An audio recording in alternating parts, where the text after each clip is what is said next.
않고 계속해서 오직 하나님의 은혜로 종교 계획자들의 제목 가운데 하나가 오직 하나님의 은혜로, 또 오직 성경으로, 오직 믿음으로, 이런 타이틀을 걸고 종교 계획자들이 삶을 살아갔는데, 저도 오직 하나님의 은혜로 라는 타이틀을 가지고 지금까지 달려왔고, 또 주일날 특별한 절기 때가 아니면 우리가 서로 인사할 때 모든 것이 하나님의 은혜로 됩니다.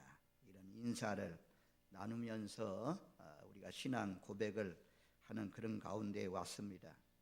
오늘 본문 말씀을 잘 이해하시고 하나님의 은혜로 날마다 하나님의 은혜에 묶여서 은혜의 삶을 시작했으니 은혜로 마칠 수 있는 저와 여러분들이 되시길 바랍니다. 기독교 신앙의 출발은 하나님의 은혜요, 본질도 하나님의 은혜입니다. 첫째도 은혜, 둘째도 은혜, 셋째도 은혜입니다.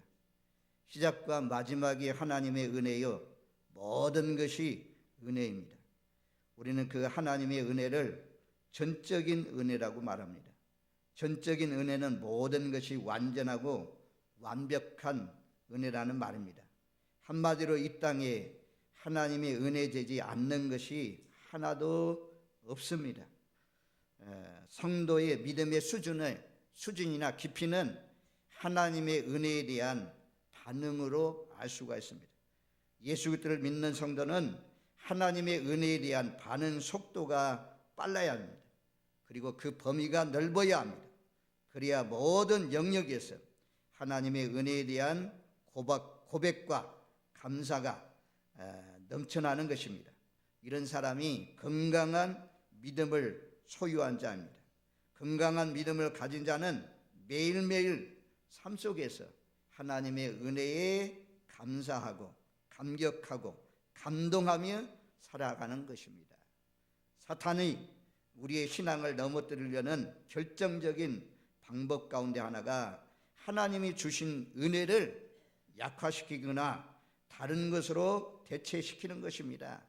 말하자면 모든 것이 하나님의 은혜인데, 하나님의 도우심으로 되는데, 그런데 우리가 잘나고 우리가 똑똑하고 우리가 헌신하고 봉사하고 충성하고 이런 모든 것들이 내가 잘나서 되는 줄 알고 나에게 공로를, 나를 자랑하고 나를 나타내는 이 모든 것은 사탄이 하는 것입니다.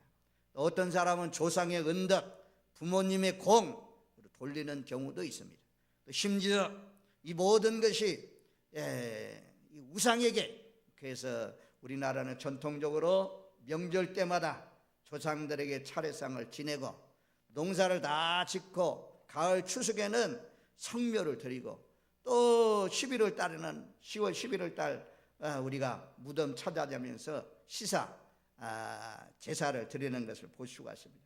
누구에게 이 모든 영광을 돌려야 되느냐? 하나님께 돌려야 되는데, 모든 공로를 하나님의 은혜로 생각해야 되는데 그렇게 생각하지 않는 경우가 있다. 사탄은 공을 자기에게 돌리든지 우상에게 돌리든지 다른 것에게 관점을 돌리도록 하십니다. 우리는 하나님이 시편 116편 12절 말씀에 여호와께서 내게 주신 모든 은혜를 무엇으로 보답할꼬, 하나님이 내게 주신 은혜를 무엇으로 보답할꼬, 다 갚을 수가 없어요. 만입이 있어도 감사할 것밖에 없어요. 우리가 예배 드리고 시간 드리고 정성 드리고 물질 드리고 내 몸 드리고 헌신해도 다 갚을 수가 없어요. 하나님이 베풀어 주신 은혜는 너무너무 크고 놀라운 것입니다. 하나님의 은혜의 장중에 붙들려서 늘 겸손한 마음으로 하나님께 영광 돌리면서 살아가시는 저와 여러분들 되시길 바랍니다. 보는 것도 하나님의 은혜요, 느끼는 것도 하나님의 은혜며, 생각하고 행동하는 것 모든 것이 다 하나님의 은혜입니다. 사는 것이 다 하나님의 은혜입니다. 성도는 하나님이 주신 은혜에 대한 감사, 감격, 하는 가운데 살아가는 것입니다. 이 은혜라는 찬양이 참 많더라고요. 보니까 은혜라는 찬양, 지금까지 지내온 것 주의 크신 은혜라, 또 나 같은 죄인 살리신 주 은혜 놀라와, 이런 것도 찬송가에 나와 있지만 복음성가 가운데도 하나님의 은혜라는 것을 생각하면서 불렀던, 작사했던 그런 사람들이 많아요.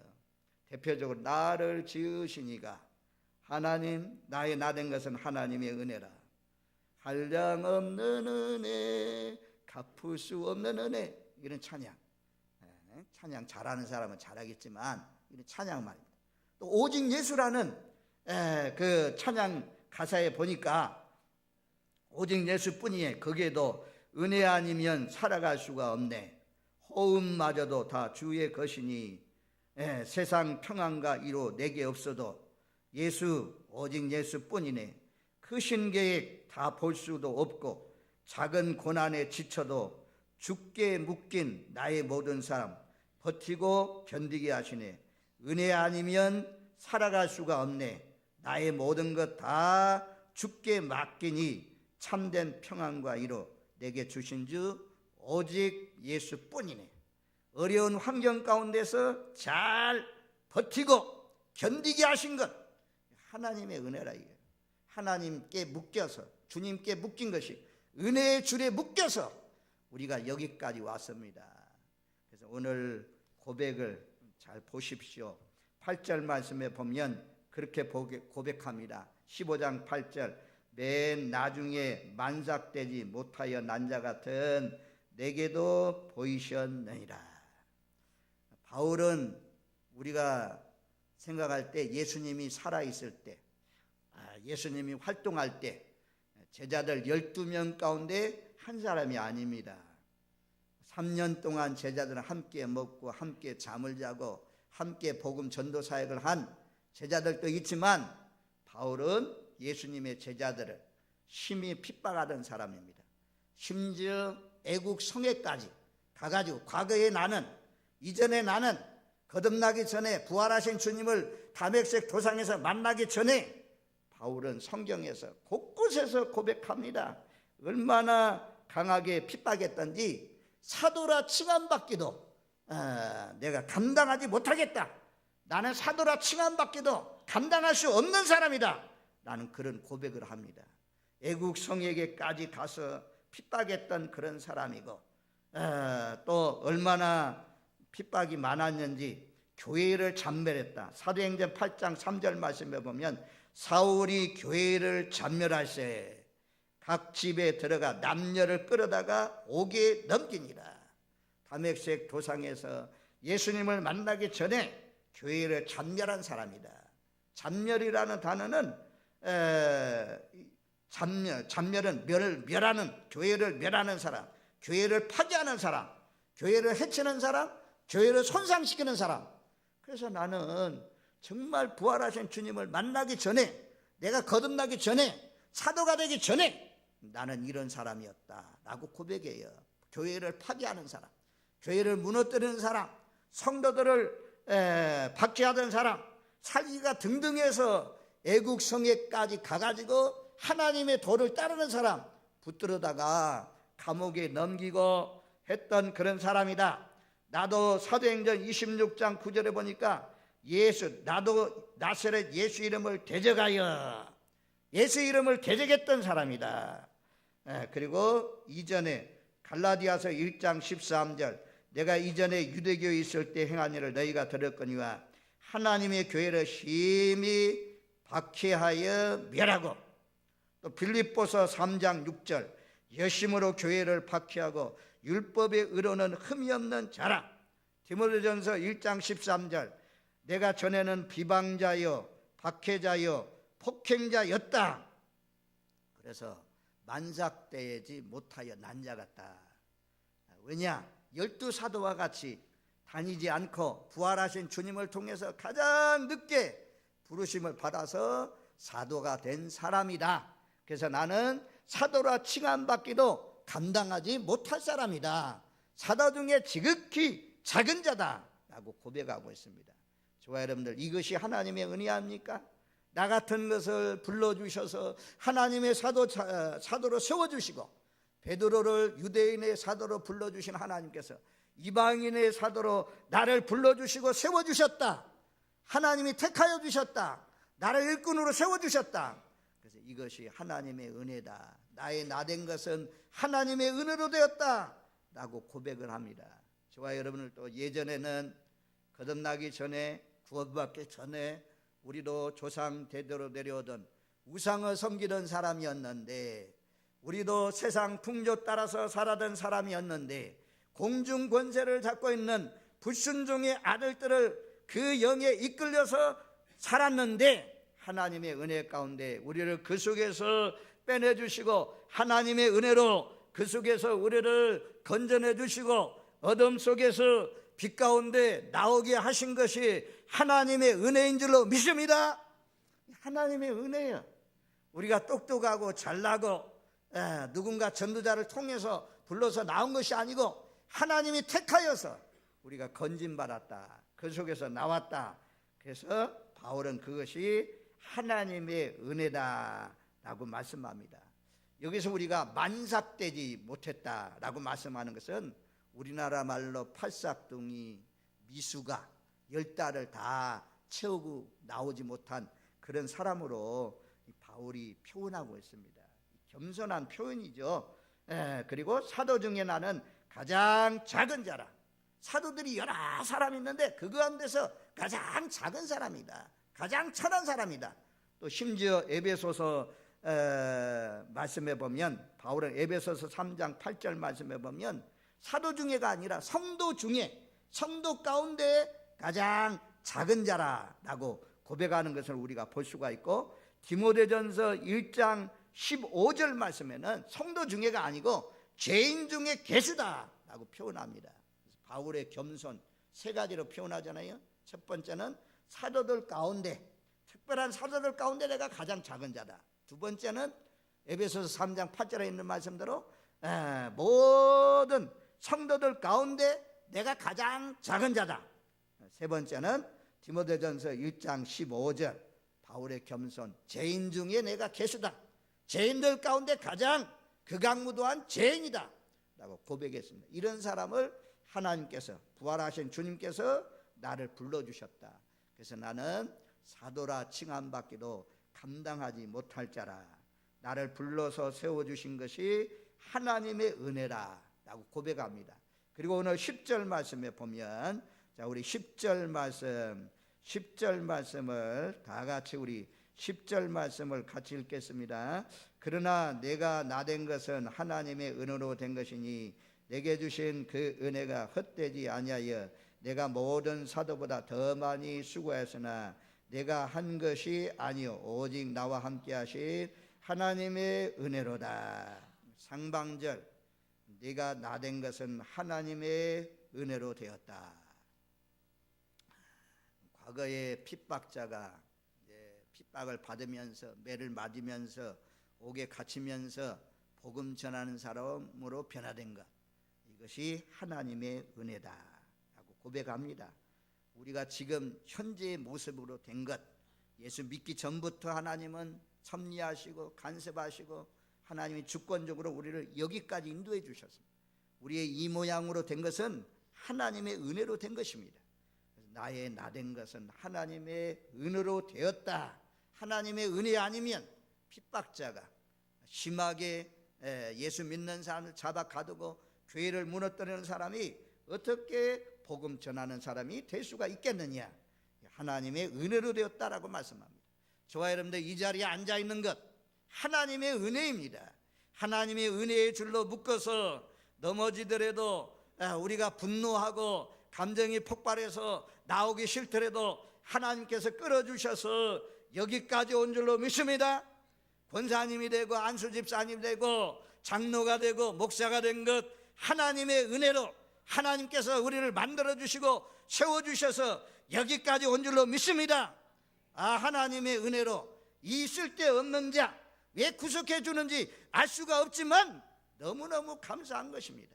지금까지 살아온 것 하나님의 은혜입니다. 우리 집이 이만큼 된 것 우리 교회가 이만큼 부흥된 것, 우리가 매일 새끼 음식을 꼬박꼬박 먹으면서 살 수 있는 것, 농장이 있고 직장이 있는 것, 모든 것이 하나님의 은혜다. 나의 나된 것은 하나님의 은혜로다. 그리고 이 은혜가 헛되지 않았다 이겁니다. 바울은 하나님이 불러주신 것, 나를 세워주신 것, 거기에 감격해서 감사하는 마음으로 충성 헌신하고, 이제는 애국까지 가서 잡아오고 끌어오고 옥에 넘기고 심지어 죽이고 했던 바울이 이제는 여기저기 다니면서, 곳곳에 다니면서 복음을 전하면서 살 수 있는 것, 이것은 하나님이 베풀어 주신 은혜에 보답하는 삶이죠. 그래서 그리스도의 복음을 아주 로마서 말씀에 보면 편만하게 그렇게 전했다라고 고백하고 있는 것을 우리가 볼 수가 있습니다. 로마서 15장 18절 19절 말씀에 보면 이렇게 말씀해요. 그리스도께서 이방인들을 순종하기 위하여 나를 통하여 역사하신 것 외에는 내가 감히 말하지 아니하노라. 그 일은 말과 행위로 표적과 기사와 능력으로 성령의 능력으로 이루어졌으며, 그리하여 내가 예루살렘으로부터 도로 행하여 일루리곤까지 그리스도의 복음을 편만하게 전하였노라. 바울이 이곳저곳 소아시아 지역에 다니면서 1차, 2차, 3차, 마지막 노마로 호송되어서 노마에 가서 복음의 말씀을 전하기까지 참 놀라워요. 바울이 정말 복음 전한 그 지도를 따라가면서 묵상을 하면 얼마나 참 놀라우신 일을 행했는지 모릅니다. 또 우리가 잘 아는 대로 신약 성경에 대부분을 누가 기록합니까? 사도행전 이후에 보면 서신서를 거의 다 바울이 기록하잖아요. 바울이 신약 성경에 반절을 기록합니다. 13권 내지 14권을 기록합니다. 이것이 하나님의 받은 은혜, 하나님이 주신 은혜, 하나님이 불러주신, 택하여 주신, 하나님이 세워주신 것에 감사하는 마음으로, 감격하는 마음으로 기록해 놓아서 밖에 있는 성도를 생각하면서, 기도하는 마음으로 갈라디아 교인들 생각하면서, 고린도 교인 생각하면서, 에베소 교인을 생각하면서 전부 다 기록으로 남긴 것이 오늘날 우리에게 교훈이 되고 책망이 되고 위로가 되고 힘이 되고 능력이 되는 줄로 믿습니다.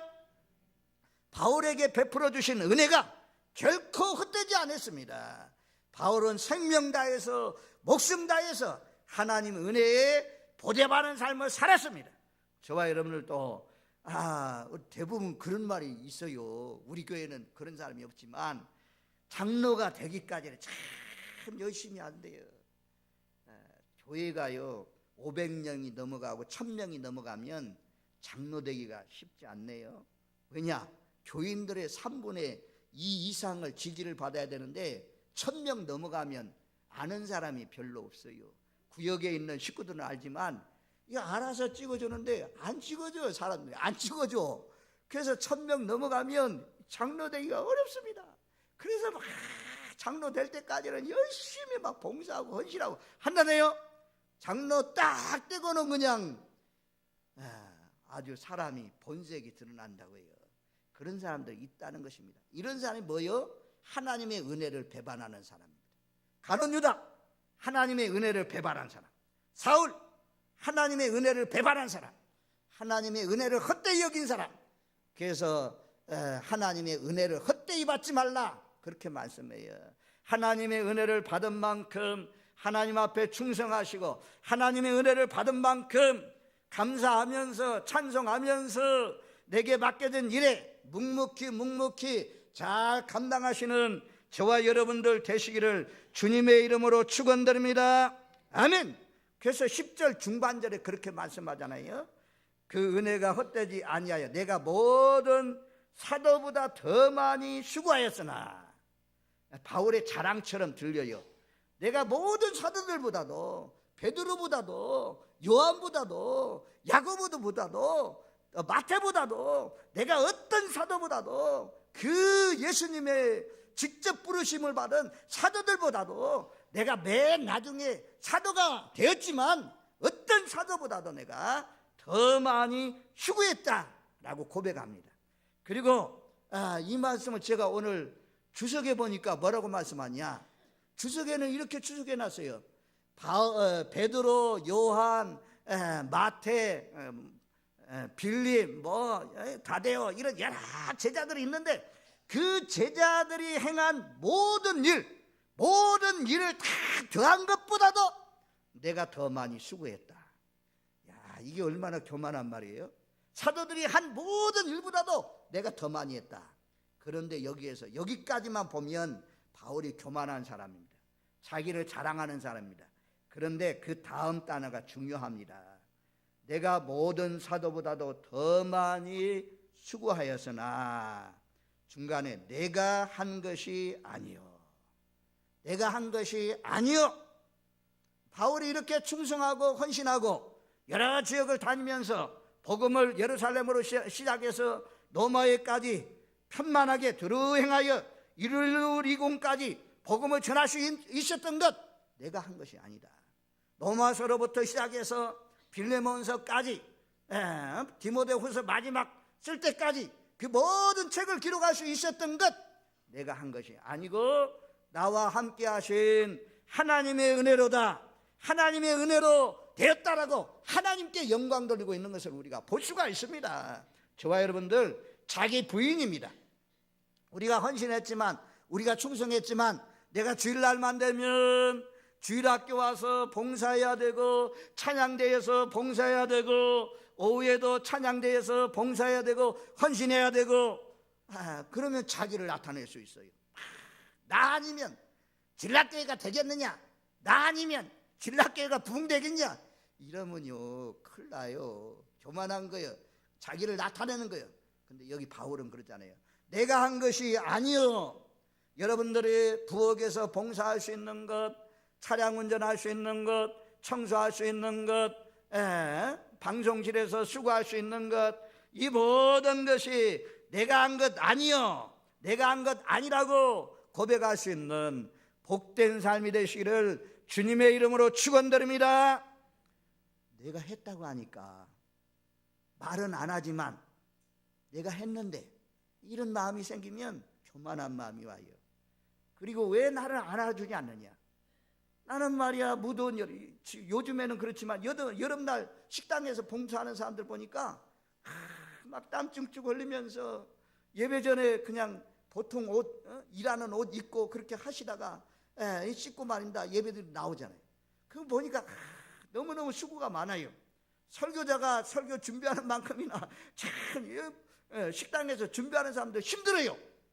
그런데 교회에서는 뭐 알아주지도 않고 주변에 있는 사람들 알아주지도 않고 오히려 오늘 반찬이 왜 이러냐, 왜 이렇게 맛이 없냐, 투들투들하고 먹고 불평하면서 먹은 사람도 있고 이러면 에이 하면서 때려치고 싶잖아요. 이런 내가 했다는 마음이 생기면 분노가 생겨요. 왜 나를 알아주지 않느냐, 왜 나를 헌신했는데, 이런 마음이 생깁니다. 그래서 바울이 그러잖아요. 내가 사도들보다도 더 많이 수고했지만 내가 한 것이 아닙니다. 하나님의 은혜로 되었습니다. 저와 여러분들 이 고백을 배우세요. 정말 어디 가든지 우리의 이름을 나타내지 말고 정말 하나님께 영광 돌리면서 내가 한 것이 아니요 하나님이 도와주심으로 하나님의 은혜로 되었습니다. 이렇게 고백할 수 있는 저와 여러분들 되시기를 주님의 이름으로 축원드립니다. 아멘. 저는요 지금 수요일 날부터 시작해가지고 수요일, 목요일, 금요일, 토요일, 주일 계속해서 이 말씀을 계속 전했어요. 그런데 그 가운데서 가장 제게 딱 마음에 와서 딱 박히듯이 박힌 말씀이 무엇이냐, 내가 한 것 아니다, 내가 한 것이 아니요, 내가 한 것이 아니요. 이 말씀이 참 은혜가 돼요. 봉사하고 수고하고 건축원금 많이 하고 리모델링 헌금 많이 하고 어떤 사람들 하나님의 은혜가 임해서 교회 단독으로 막 봉고차를 사고 선교지에 교회를 세우고 내가 한 것이 아니다. 우리가 할 수 있습니까? 여러분들 선교지에 돈 많다고 해가지고 교회 세울 수 있습니까? 교회 건축하는데 여러분들 땅 탁 내놓을 수 있습니까? 이거요 우리 안에 계신 부활의 영이 함께하지 않으면 땅 팔아 못 내놔요. 땅을 팔아서 내놓는 것, 건축원금 막 몇천만 원씩 내놓는 것, 이런 건요 절대로 사람의 힘으로 못합니다. 인간의 힘으로 못합니다. 누가 하시냐? 내 안에 계신 성령님, 부활의 영으로 오신 하나님께서 하나님의 교회에 필요한 것, 하나님 나라 확장을 위해서 필요한 것, 감사하는 마음으로, 기쁜 마음으로 드릴 수 있는 힘을 주시고 은혜를 주셔서 하나님 앞에 하는 줄로 믿습니다. 그래서 내가 한 것이 아니에요. 성경에도 보면 그렇게 고백합니다. 골로새서 1장 28절 말씀에 보면, 자, 골로새서 1장 28절, 이 말씀은 좀 중요하니까 한번 찾아가 보세요. 골로새서 1장 28절 말씀, 28절 말씀에 보면, 우리가 그를 전파하여 각 사람을 권하고 모든 지혜로 각 사람을 가르치면 각 사람을 그리스도 안에서 완전한 자로 세우려 함이니. 29절, 이를 위하여 나도 내 속에서 능력으로 역사하는 이의 역사를 따라 힘을 다하여 수고하노라. 각 사람을 권면하고 각 사람을 가르치고 각 사람을 그렇게 권면해서 가르치고 완전한, 그리스도 안에서 완전한 자로 세우는데 누가 하시냐? 내 속에서 능력으로 역사하는 이의 역사를 따라. 내 속에서 능력으로 역사하는 이가 있습니다. 성령님이 있습니다. 그 성령님이 도와주심으로 말미암아 우리가 헌신하고 봉사하고 시간을 드리고 물질을 드리고 나중에 스데반 집사처럼, 세례 요한처럼, 칼로 목베어 말한 야고보처럼 순교할 수 있는 것이 사람의 정욕의 힘, 인간의 의지, 인간의 뜻, 그거 가지고 못합니다. 하나님의 은혜, 성령님의 역사, 부활하신 영의 도우심, 그걸로 우리가 이루어진 줄로 믿습니다. 그래서요, 설교하기 전에 하나님, 내가 설교는 준비했지만, 열심히 준비했지만 성령님 제 입술을 주장하여 주세요. 하나님이 기뻐하는 말씀을 전하게 해주세요. 하나님, 우리 성도님들 성령의 감동 있게 해주세요. 보혜사 성령님 깨닫는 영으로 함께 해주세요. 말씀에 화답하게 해주세요. 그래서 기도하면서, 그리고 나서 말씀을 전하는 것입니다. 내가 다른 사도들보다도 더 많이 수고했지만 내가 한 것이 아닙니다. 오직 나와 함께 하신 하나님의 은혜로 됐습니다. 할렐루야. 마리아가 옥함을 깨뜨려서 예수님의 장례를 미리 알고 미리 안 것처럼 해가지고 그 옥감을 깨뜨려서 부은 것, 그거 하나님의 은혜로 된 것입니다. 우리가 사도행전 말씀에 보면 바나바, 이로자, 권이라로 세움받기 전에 부활의 도 사도들이 전한 것을 듣고 큰 은혜를 받았다 그래. 큰 은혜를 받음에 그가 밭이 있음에 밭을 팔아서 사도들 발 앞에 두었다. 큰 은혜 받지 않으면 밭을 팔 수가 없어요. 큰 은혜 받지 않으면 뭡니까? 우리가 모든 세상의 직업을 다 버리고 신학교 가가지고 목사가 되고 선교사가 되고 이런 것들이요, 하나님 은혜 아니면 될 수가 없어요. 하나님의 은혜로 되는 것입니다. 할렐루야. 저도 뭐 여기 와서 서 있는 것이 하나님의 은혜로 된 거죠. 성령님의 은혜로 내 속에 계신 부활의 영으로 말미암아 여기까지 온 줄로 믿습니다. 여러분들 헌신, 수고, 충성, 말없이 땀 흘려 일하는 봉사, 하나님은 다 아십니다. 여러분들이 힘 주시고 환경과 여건을 주시고 건강을 주셔서 봉사하게 하시고 헌신하게 하시고 하나님 나라 확장을 위해서, 교회의 아름다운 건축을 위해서 힘쓰는 것을 생각할 때 내가 한 것이 아니요, 나와 함께 하신 하나님의 은혜로 되었습니다. 하나님이 도와주셔서 되었습니다. 바울처럼 이렇게 고백할 수 있는 저와 여러분들 되시기를 주님의 이름으로 축원드립니다. 아멘. 그리고 10절 마지막에 이제 중요한 것이 있어요. 가장 중요한 것이 무엇이냐? 여기 보면 내가 한 것이 아니요 오직 나와 함께 하신 하나님의 은혜로다. 은혜 중에 제일 큰 은혜는 무슨 은혜냐? 하나님이 함께하는 은혜예요. 성육신, 예수님이 성육신 하신 이유는, 하늘을 버리고 이 땅에 오신 이유는 저와 여러분들과 함께하기 위해서 오셨습니다. 그래서 복음서에 마태복음 1장 23절에 그렇게 말씀하잖아요. 보라, 처녀가 잉태하여 아들을 낳을 것이요 그 이름을 임마누엘이라 하리라 하셨으니 이를 번역한즉 하나님이 우리와 함께 계시다 함이라. 하나님이 함께하는 교회, 하나님이 함께하는 사람, 하나님이 함께하는 자, 이것이 복입니다.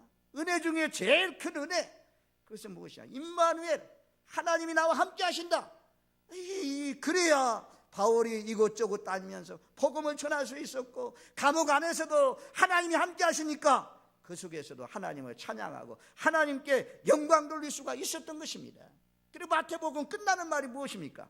28장, 마태복음 28장 20절, 내가 너에게 분부한 모든 것을 가르쳐 지키게 하라. 볼지어다 내가 세상 끝날까지 너희와 항상 함께 있으리라. 하나님이 항상 복음 전하는 사람, 하나님의 말씀 붙들고 사는 사람, 그들과 하나님이 항상 함께 하신다 라고 말씀해요. 보혜사 성령님의 약속이 무엇입니까? 요한복음 14장 16절 말씀에 보면 내가 아버지께 구하겠으니 그가 또 다른 보혜사를 너희에게 주사 영원토록 너희와 함께 있게 하리니. 17절, 그는 진리의 영이라 세상은 능히 그를 받지 못하나 나니 이는 그를 보지 못하고 알지도 못함이라. 그러나 너희는 그를 아나니 그는 너희와 함께 거하시며 또 너희 속에 계시겠습니다. 신약은요, 하나님이 우리 속에 계셔요. 부활의 영이 우리와 함께 하셔요. 보혜사 성령이 우리와 함께 하셔요. 함께하는 것이 하나님의 은혜입니다. 함께하는 하나님의 은혜, 이것을 이제 하나님의 사람들에게 하나님이 그렇게 말씀했어요. 우리가 잘 아는 말씀드니까 처음에는 모세에게 하나님이 시내 산 떨기나무 불꽃 가운데 나타나가지고 양치는 처가살이하는 그 모세에게 40년 동안 미디안 광야에서 양을 치고 있는 그 모세에게 나타나가지고 내 백성이 저 신음하고 있다. 너는 가가지고 애굽에 있는 내 백성을 건져내라.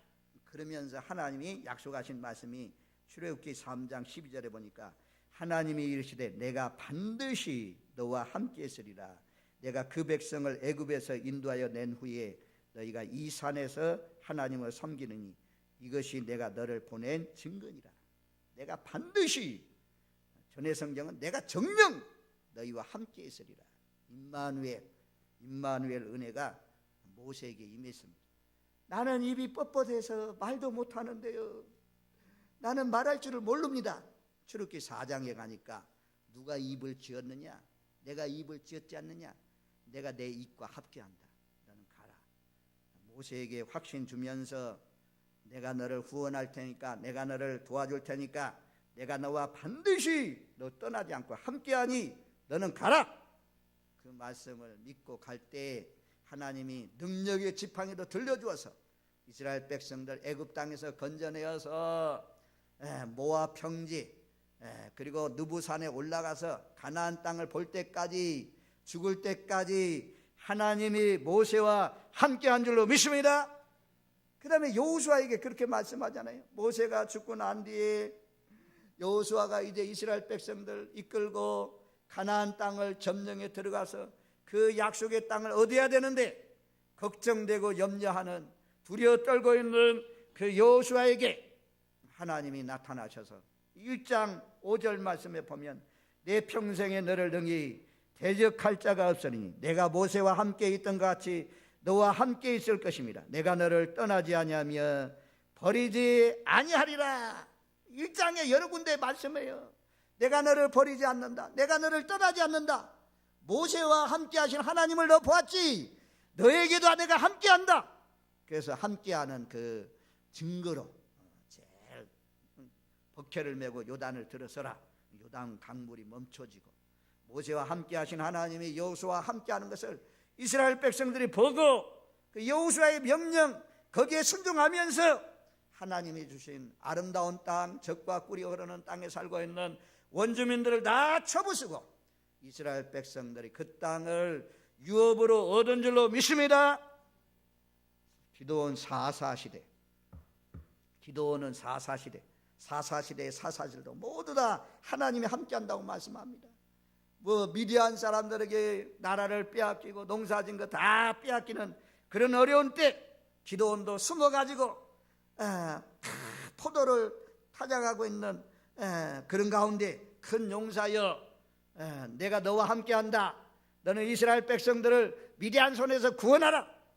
그때 하나님이 하신 말씀이 사사기 6장 16절 말씀에 보면 여호와께서 그에게 이르시되 내가 반드시 너와 함께하리니 내가 미디안 사람 치기를 한 사람 치듯 하리라 하시니라.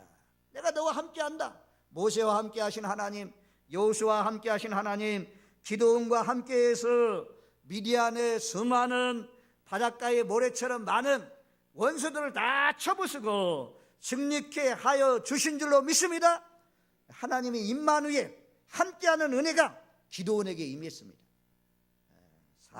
마지막 사사 사무엘에게도 사무엘서 3장 19절 말씀에 보면 사무엘이 자라매 여호와께서 그와 함께 계셔서 그의 말이 하나도 땅에 떨어지지 않게 하셨다. 하나님이 함께해서 사무엘의 말이 하나도 땅에 떨어지지 않고 다 이루어졌다라고 고백합니다. 에레미야, 선지자 시대의 에레미야를 불러가지고 너는 내가 너를 여러 나라의 선지자로 열방에 하나님의 말씀을 전하는 사람으로 내가 너를 세웠다 라고 하니까 에레미야, 나는 아이인데요, 나는 말할 줄도 모르는데요, 나는 이제 20대도 안 됐는데요 라고 하면서 나는 못합니다 라고 했더니 그때 모세처럼 하나님께서 손에 입으로 딱 대면서 누가 내 입을 지었느냐, 내가 내 입과 함께 하겠다, 내가 이 할 말을 일러주겠다.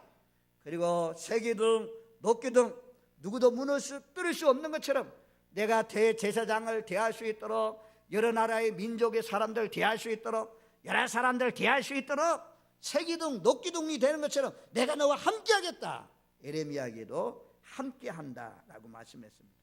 바울에게도 두려워 떨고 있는 고린도 지역에 가서 어려움 당하고 있는 바울, 그 밤의 환상 가운데 사도행전 18장 9절 10절 말씀에 보면 밤에 주께서 환상 가운데 바울에게 말씀하시되 두려워하지 말며 침묵하지 말고 말하라.